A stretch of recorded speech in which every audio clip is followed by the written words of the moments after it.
बिस्मिल्लाहिर्रहमानिर्रहीम। अस्सलाम वालेकुम। कुकिंग विद मोनी के साथ मैं हूँ मोनी अरशद। अल्लाह ताला आप सबका हामी नासिर हो।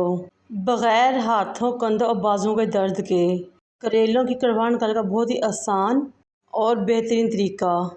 और करेलों को फ्राई करते हुए ना ही तो सीना पड़ेगा और ना ही इसके गिर्द धागा लपेटना पड़ेगा। बहुत ही ज़बरदस्त यूनिक टिप्स के साथ ये रेसिपी हाजिर है। करेले लें, किसी पीलर की मदद से उनको अच्छे तरीके से छीलें जिस तरह कि आपको नज़र आ रहा है।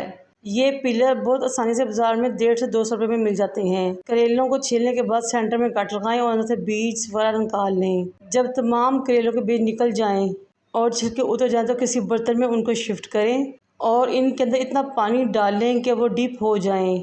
फिर नीचे फ्लेम ऑन करें। अब आपने पानी के पकने का इंतज़ार करना है। जैसे ही 3 से 4 बॉयल पानी में आए और आपके हरे भरे करेले थोड़े से येलो होना शुरू हों तो समझे कि आपके करेलों की तमाम कड़वाहट निकल चुकी है।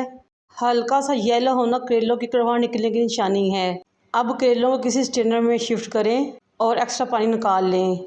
एक करेले को हाथ में पकड़ें और दोनों हथेलियों के सेंटर में लाते हुए अच्छे तरीके से इसको निचोड़ लें। और फिर जो एक्स्ट्रा पानी भी होगा या थोड़ी बहुत कड़वाहट होगी वो भी सारी निकल जाएगी। बहुत आसानी से बगैर कंधों और हाथों को थकाए करेले की कड़वाहट ख़त्म हो चुकी है। पानी में बॉयल करने से कितने नीट हो चुके हैं। ये देखें, तमाम करेलों को निचोड़ने के बाद ये पानी इसके अंदर से निकला था। अब एक दूसरा बर्तन लें, उसमें आधा किलो बेसन डाल लें। फिर 2 टीस्पून नमक शामिल करें। अच्छे कलर के लिए 1 टीस्पून हल्दी पाउडर शामिल करें। 2 टीस्पून रेड चिली पाउडर शामिल करें। 1.5 टीस्पून चिली फ्लेक्स शामिल करें।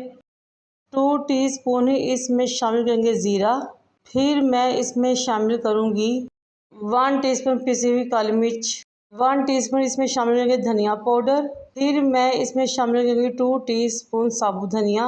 1 टेबलस्पून भर के कसूरी मेथी शामिल करेंगे। इसमें 3 अदद प्याज लिए, उनको फाइन चॉप कर लिया, वो भी इसमें शामिल कर लेंगे।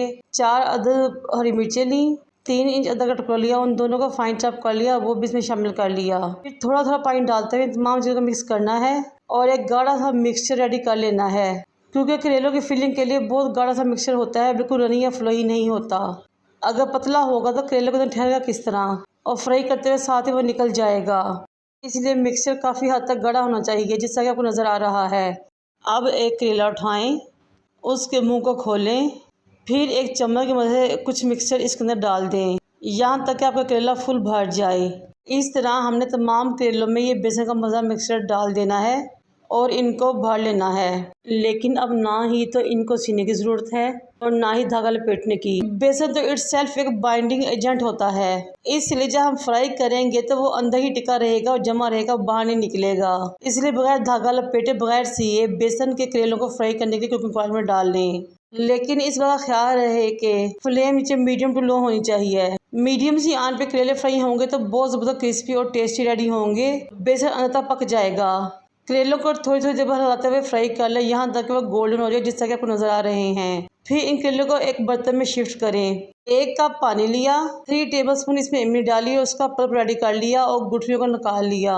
अब एक चम्मच की मदद से इस मिक्सचर को मैंने तमाम करेलों के ऊपर गिरा देना है यहाँ तक कि तमाम करेले से इमली के पल्प में कवर हो जाएं।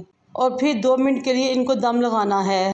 ये लीजिए जनाब, हमारे बहुत ही टेस्टी और मज़ेदार आसान टिप्स और ट्रिक्स के साथ भरवा करेले, वो भी बेसन के रेडी हैं। बहुत ही आसान और इजी रेसिपी है और साथ साथ बहुत ही मज़ेदार भी। गर्मा गर्म रोटी के साथ इंजॉय करें। मुझे और मेरे वालिदैन को दुआ में याद रखें। अल्लाह हाफिज़।